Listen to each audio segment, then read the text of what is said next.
Sino ang dapat nating paglingkuran? Ang Diyos o ang kayamanan? Walang taong makapaglilingkod ng sabay sa dalawang amo, sapagkat kapupootan niya ang isa at iibigin ang ikalawa, o kaya'y magiging tapat siya sa isa at hahamakin ang ikalawa. Ganon din naman, hindi kayo makapaglilingkod ng sabay sa Diyos at sa kayamanan. Kaya sinasabi ko sa inyo, huwag kayong mag-alala tungkol sa inyong buhay, kung ano ang inyong kakainin, iinumin o susuotin. Dahil kung binigyan kayo ng Diyos ng buhay, siguradong bibigyan din niya kayo ng pagkain at isusuot. Tingnan ninyo ang mga ibon sa himpapawid. Hindi sila nagtatanim o nag-aani o nag-iipon ng pagkain sa bodega. Ngunit pinapakain sila ng inyong amang nasa langit. Hindi ba't mas mahalaga kayo kaysa sa mga ibon? Sino sa inyo ang makakapagpahaba ng kanyang buhay ng kahit isang saglit sa pamamagitan ng pag-aalala?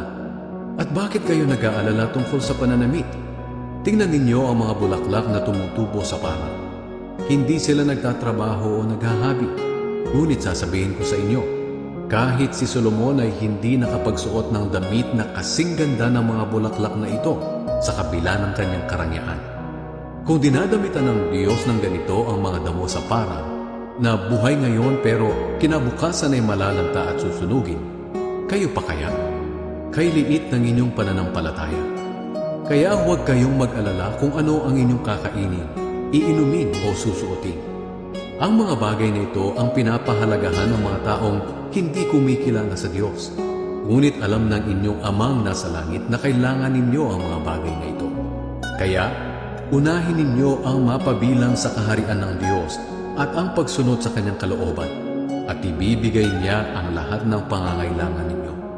Kaya huwag na kayong mag-alala tungkol sa kinabukasan, dahil ang bukas ay may sarili ng alalahanin. Sapat na ang mga alalahaning dumarating sa bawat araw.